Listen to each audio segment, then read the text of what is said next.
अस्सलाम वालेकुम। क्या हाल है आप सबका? अल्लाह ताला आप सबको अपने हिफ्ज़ अमान में रखे।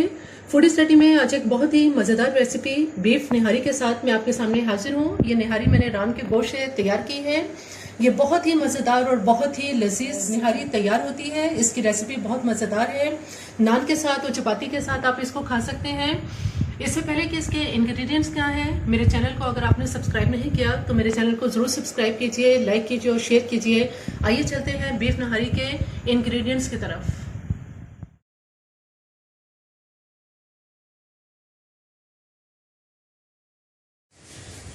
निहारी बनाने के लिए यहाँ हमारे पास आधा किलो बोंग का गोश्त है। इसमें जो है रान का हिस्सा जो है वो मैंने ज़्यादा लिया है, जिसके बड़े पीस हैं, और बोंग के जो है वो सिर्फ चंद एक इसके अंदर जो है ये बोटी है। दोनों मिक्स करके जो है ये निहारी के लिए मैंने गोश्त दिया है। इसके अलावा इसमें हम जो बाकी चीज़ें इस्तेमाल करेंगे, इसमें लहसुन अदरक की ये पेस्ट है, 1 टीस्पून अदरक की पेस्ट है और 1 टीस्पून ही इसमें लहसुन की पेस्ट है। इसमें 5 से 6 टेबल स्पून जो है वो आटे का इस्तेमाल करेंगे, आटा या मैदा दोनों में से कोई एक चीज़ जो है वो हम इसको आखिर में जो है वो इस्तेमाल करेंगे। इसके अलावा एक दरमियाने साइज़ की प्याज है जिसको मैंने बहुत बारीक इस तरह से स्लाइस में इसकी कटिंग कर ली है। और यहाँ हमारे पास जो है वो 3 टीस्पून भर के मैंने सौंफ ली है, 3 टीस्पून भर के इसमें सौंठ का पाउडर लिया है, अदरक का जो जिंजर पाउडर होता है वो लिया है, और 4 अदद मेरे पास बड़ी इलायची हैं जिनको इस तरह से खोल लिया है दरमियान से। जो स्पाइसेस हमारे पास हैं इसमें मैंने 1 टीस्पून भर के नमक लिया है और 1 टेबल स्पून तक जो है ये आप इसमें लाल मिर्च पाउडर इस्तेमाल कर सकते हैं। इसके अलावा इसमें आधा टीस्पून जो है कि मैंने हल्दी का इस्तेमाल किया है। आखिर में हम इसके अंदर इस तरह से जूलियन कटिंग के अंदर जो है ये अदरक जो है ये डालेंगे, नींबू का इसमें इस्तेमाल करेंगे और हाफ टी स्पून इसमें पिसा हुआ गरम मसाला इस्तेमाल करेंगे। यहाँ गरम तवे के ऊपर जो आटा हमारे पास है, सबसे पहले इस आटे को फ्राई कर लेते हैं, भून लेते हैं इसे थोड़ा सा। हल्का सा आटे को भूनेंगे और उसके बाद मैं इसको फौरन इस पर से तवे पर से हटा लूंगी। आटे को थोड़ी देर तक इसको मैंने भून लिया है, आहिस्ता आहिस्ता बहुत हल्का सा ये लाइट ब्राउन हो गया है। अब इसका चूल्हा मैं बंद कर देती हूँ और इसे मैं तवे पर से आटे को इसमें कप के अंदर डाल देती हूँ। आटे को भून लिया है। यहाँ प्रेशर कुकर के अंदर 1 कप ऑयल डालेंगे और इस ऑयल को मैं बहुत अच्छी तरह से तेज इसको गर्म कर लेते हैं। ऑयल को चेक कर लेते हैं कि ये गर्म हो गया है। ऑयल अच्छा खासा इसमें तेज गर्म हो गया है। इस गर्म ऑयल के अंदर अब हम प्याज डाल देंगे सारी। प्याज को लाइट गोल्डन होने तक अब मैं इसमें फ्राई कर लेती हूँ। प्याज लाइट गोल्डन कलर की हो चुकी है। इसमें से थोड़ी सी प्याज मैं इसके अंदर ही रहने दूंगी, बाकी प्याज जो हम ऊपर इसमें स्प्रिंकल करने के लिए निकाल लेते हैं। 1 कप इसमें पानी डाल देंगे। जो मसाले हमारे पास हैं, नमक मिर्च हल्दी, ये मसाले इसमें डाल देंगे।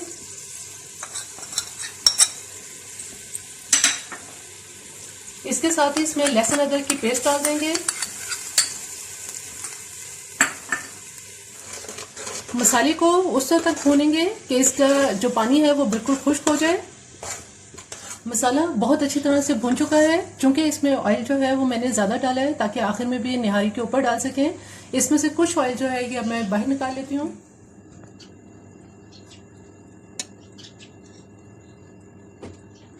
ऑयल इस बॉल के अंदर मैंने निकाल लिया है, इसे हम निहारी के ऊपर इस्तेमाल करेंगे। जो मसाला अभी भुना है इसमें ये गोश्त डाल देंगे। इस गोश्त को मैं थोड़ी सी देर के लिए इसके साथ मसाले के साथ अभी भूनूंगी। जब तक मसाला और गोश्त भून रहा है उतनी देर में हमारे पास यहाँ जो मैंने एक मलमल का टुकड़ा लिया है और इसमें सौंठ, बड़ी इलायची और सौंफ इसको डाल दिया है। अब इसकी एक पोटली बना लेते हैं।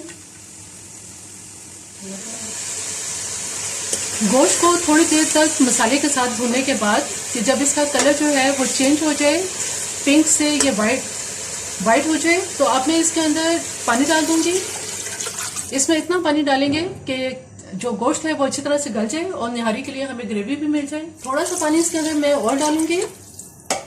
अब जो हमारे पास ये हमने पोटली बनाई है, ये पोटली भी इसके अंदर डाल देंगे। तकरीबन 5 से 6 गिलास तक इसमें पानी डालने के बाद अब इसको मैं कवर कर दूंगी और इस पर वेट लगा देंगे।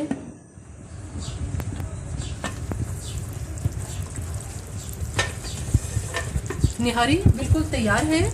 तकरीबन 1 घंटा और 30 मिनट तक मैंने इसको पकाया है और हल्की आंच पे प्रेशर कुकर में जो है ये पकाया है, ज़्यादा तेज़ आंच पे नहीं इसको पकाया। इसका गोश्त बहुत अच्छी तरह से नरम हो गया है और गल गया है।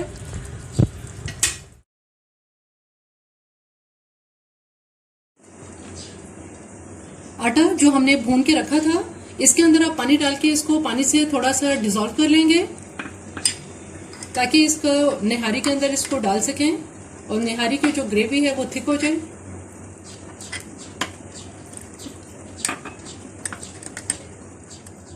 आटे को डिसॉल्व करने के बाद इसको छान लेंगे ताकि जो इसमें लम्स हैं वो ना रहे।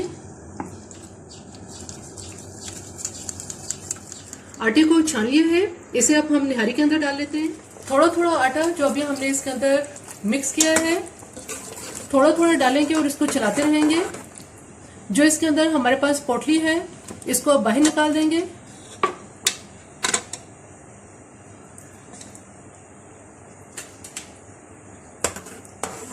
जैसे ही इसमें थिकनेस आना शुरू हो जाएगी तो इसको डालना बंद कर देंगे।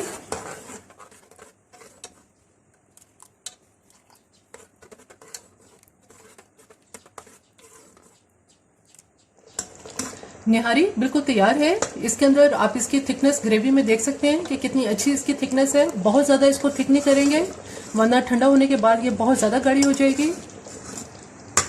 अब इसका चूल्हा मैं बंद करती हूँ और हम इसे डिश आउट करते हैं।